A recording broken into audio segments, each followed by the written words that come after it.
Hey everyone, welcome back to the channel. So today I have a lot to do and I just wanted to give a recap of my quarantine experience. Today is day 6 of quarantine. It's around 12 p.m. I've been doing a lot better. Yesterday was my first day of school. Again, I received a scholarship for this language program called the CLS program. It's called the Critical Language Scholarship. And essentially what I was supposed to do was go to Korea. I was supposed to go to Busan, which is in the southern part of South Korea. And I was supposed to learn in person Korean in that part of Korea. So because of COVID, they had to split the cohort in half almost. And so my portion of the cohort had to stay back in America, but I decided to still go to Korea anyway. It was very slow at first when I was quarantining in the beginning. The first couple of days were really difficult, and I don't know about you guys, but when it comes to being alone with myself, that is a really difficult task. I'm someone who likes to distract themselves with work because it's just difficult for me to find peace, like being alone and being with myself. And that's something that I definitely need to work on. I do consider myself to be independent. Obviously, I'm here alone. At the same time, I have a hard time coming to terms with my emotions, my feelings, my thoughts. And that's why I like to dive really deep into my work, which can be a little bit detrimental. So I guess this is a good time for me to learn how to be okay with being alone with my own thoughts and to just find peace in that. A good update is that I'm doing okay and it's getting better with school and my sort of part-time internship starting up. Time is starting to move a little bit quickly. I'm almost at my halfway point with quarantine. Tomorrow marks my 1-week anniversary of this whole thing, so I have 1 more week left. Today what I'm going to be doing is filming some videos with a company called Tamira. So Tamira is sort of an online consultation app, and you can use this app to book consultation sessions with your favorite beauty enthusiasts or professionals. So me being an esthetician, this is a great way for me to monetize my skills essentially, and because it's an app, I don't have to be in person when talking to people. It's a great way for me to make money as an esthetician while being abroad and being like this sort of travel person right now that I am. So yeah, I'm going to be filming some content with them in forms of like ads and stuff, so that's going to be really fun. I'm just going to be working all day and then we're going to do my skincare routine later.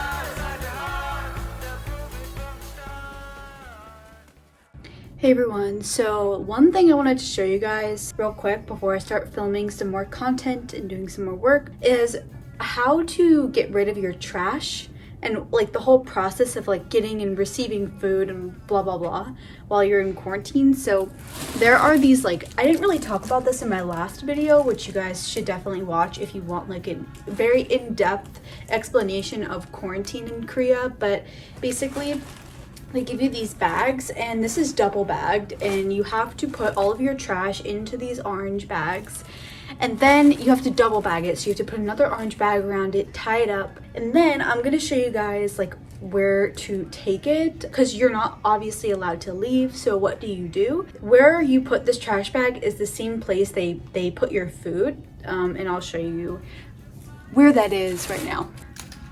Hi. As you can see, party on the top, relaxed on the bottom. So this is my door, lovely fingerprints, so cute.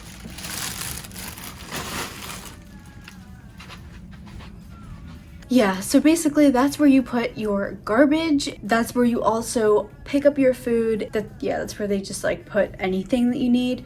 Also when like you need more things, like I need probably to start ordering more water up to the room, and I think I can get towels. You have to call them, and you know the number, you just press 0. I think it's probably the same for every hotel you're at. There's a phone on the bed, you press 0, and then you're just like, hi, I need more water and more of this. The front desk does speak English, but if you can look up how to say like something like that in Korean, if you don't know, it's better maybe if you need to get a very specific item. That's probably the best way to go. But they do speak English, don't worry about that at all. 됐죠? 네. 그런데 지금 여기는 현재예요. 여기는 했기 때문에.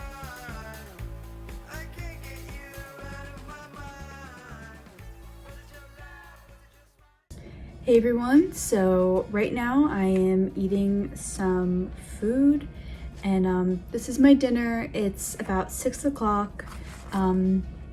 Very good. They're going really heavy on the katsu today. I've had katsu for I think literally every meal, breakfast, lunch, and dinner, which I don't mind. I love katsu, but I'm just, you know, I can't guess the theme with all of these foods. But so I thought today it would be a good time for me to sort of talk to you guys about my Korean class and give you some insight on like how that is working out for me. I just finished up my second day of class. So basically, with this program, what we do is we meet 2 hours a day, and Korean time, this is in the morning.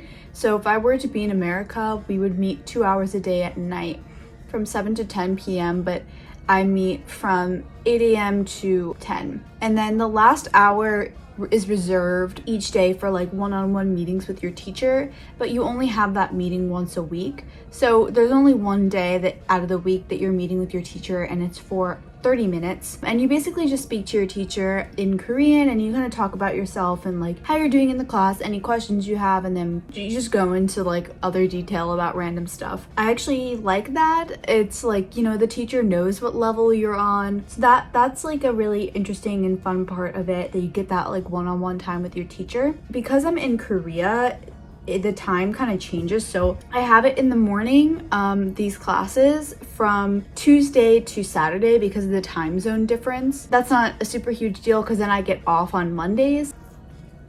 So along with meeting with your teacher once a week, you have to meet with a language partner 2 times a week for 1 hour. So this language partner is actually a student at the university where we get our teaching from. So if I were to actually be in the in-person program for this scholarship, which usually would have happened, I would be going to a university called Busan 대학교, or Busan University, and I would be probably attending classes there. And then my language partner is someone who goes to that university. So, but because I'm in Korea, I hope that I can actually go see her. But she speaks Korean, and I believe she also speaks English as well, but her Korean she's native. The idea is to like sort of build a relationship with your partner and also like learn Korean that the young people are speaking, because like it's easy to learn very textbook Korean, but not easy, but it's a little bit more set in stone. But then when you talk to someone who's actually your age and like living in the world, and they're not going to be talking like a textbook, it's hard. I have to say, I do feel bad whenever I talk to her.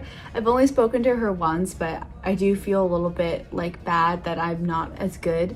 You know, it doesn't leave a lot of room for like amazing conversations. So that's something that you kind of have to get used to, is that like the conversations probably won't be amazing at first, but I know that as we continue to go on and as I learn more in class, I'm gonna get better. I'm also still in quarantine, so I haven't had the chance to like actually speak Korean in like real life. That is the only thing that makes me a little bit nervous about this program. I really want to improve speaking to her, and you know, I hope she can be patient with me, because like, oh geez. Also, I don't know if I showed you guys this, but this is the textbook we use.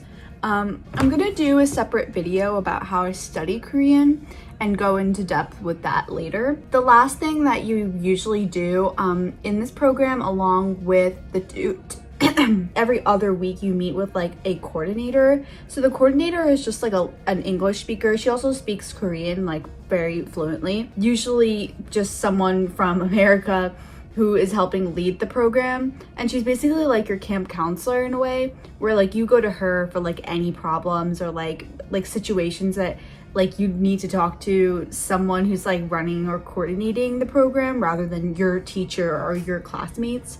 And then also within the program, last thing I'm gonna say, also every other week you have like cultural activities. American Friday, my Saturday next week, we're doing a bibimbap cooking day. So I guess you can cook along with whoever is leading us in that activity. Yeah, so that's basically it for the program and what I feel like you guys should know. Learning a language is all about just continuing to speak it, and that's why I came to Korea. Even if I'm speaking English to my friends while I'm here or whatever, I still have to comprehend it or see it while I'm walking, so it doesn't really escape me. In America, like, you're just surrounded by English all the time, so like, of course, how are you supposed to see signs in Korean or hear Korean speaking unless you're like consistently in that environment?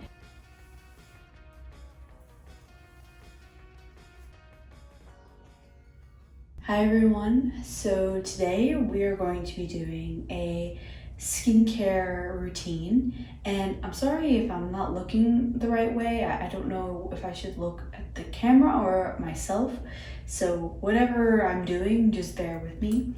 But this is going to be a skincare routine with the skincare products I brought with me to Korea, and this is something that I would do on a regular basis. I cleansed my skin with the Good Light Cosmic Dew Water Cleanser. I haven't been double cleansing just because I don't need to. I'm not going outside. There's just no reason for me, and I have very dry skin, so I like to reserve double cleansing for very specific moments. But today I want to do some light exfoliation. The Moonglow Milky Toning Lotion from Good Light. This is one of my favorite toners. I wouldn't even call it an exfoliating toner. It does have some exfoliating components, but it's so minimal. It probably isn't going to really do too much for your skin in terms of that, but it's going to definitely hydrate. It's very light, it's milky, but it's not sticky or overly moisturizing to the point where it's like filmy on the skin. It soaks in quickly and it's light and refreshing, although it still is milky, which gives it a nice hydrating or moisturizing component, but it also hydrates the skin, meaning it holds on to water deep within. So the next product I want to use is a vitamin C. This is the Otse C Drip Brightening Serum. This serum, I would say, is probably in my top 5 favorite vitamin C serums that I've used. I like using this one because it is quite moisturizing. Vitamin C serums, I feel, tend to be thin and a little bit sensitizing. This has a almost viscous texture to it. It feels a little bit jelly in a way, and I like how I'm not really afraid of it like burning my skin. I find that a lot of vitamin C's tend to do that, and that's kind of called, this term, the Listerine effect. I learned this from one of the founders of Common Air named Angela. She gets this a lot when she uses vitamin C on her skin, and I find that I also get that, and I think that has a lot to do with having eczema, if you guys can see that on my forehead. So I'm actually going to go in with another Otse product. This is the Otse Hydro Crystal Gel Moisturizer, and this was gifted to me by Otse. Love this moisturizer because it's like a light gel. It's perfect for the summer, and also my room here is so hot, so I need some lightweight skincare. But I like to bolster this moisturizer with a oil, Because oils tend to be a little bit thick on my skin, this oil is definitely thinner or more dry. It soaks in more quickly. This is the Peach and Lily Pure Bean Luxe Oil, but still it has some viscosity to it, or just some thickness to it, because it's an oil by nature, so of course, like, it's gonna feel thicker. I like to dial it down by incorporating 1 or 2 drops into my moisturizer. And I like using the Otse lightweight, gel moisturizer, because it really kind of dilutes the thickness of the oil. It's a really good combination. The lightweight moisturizer with a slightly thick oil kind of creates this perfect textured moisturizer, and I don't have to forego the oil because of the texture. I can still use it because the moisturizer helps to reduce that oiliness. So the next product I'm going to go in with on my body is the Glow Recipe Watermelon Glow Pink Dream Body Cream. This body cream actually has AHAs in it, which are supposed to exfoliate the dead skin cells from the skin. I would say that it's a lighter weight body cream, and my skin is so dry. I'm used to using that Eucerin thick body cream. Yeah, like Gold Bond, Eucerin, that's my style. I would say that this is actually pretty good for my skin. I have to have a thick body cream for it to actually work, but I think this is like the perfect, just thick enough. Like, it's just above that line that it makes the mark. I would say that, again, if you're looking for like a semi-thick body cream for the summer, if you have dry skin like me but you don't want a thick Eucerin cream, maybe you're going out, it's the morning, like you don't want something that thick, this is a really good option. And also the AHAs help to exfoliate the dead skin cells. So with someone who has eczema or someone who has dry skin naturally, you might want to use this product. So the last thing that I'm gonna do is take care of my lips. Body and lip care is something that I don't do often, and I find that those are the 2 things that I struggle with the most. What I'm going to use is the Then I Met You Honeydew Lip Mask. Love this lip mask slash like lip balm.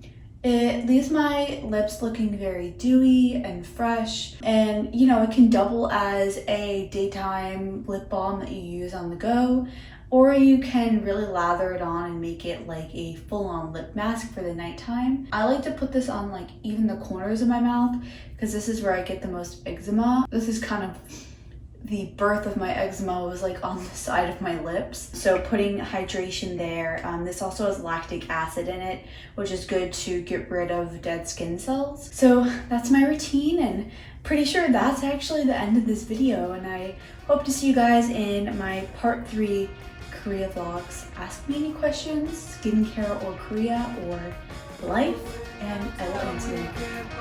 See ya.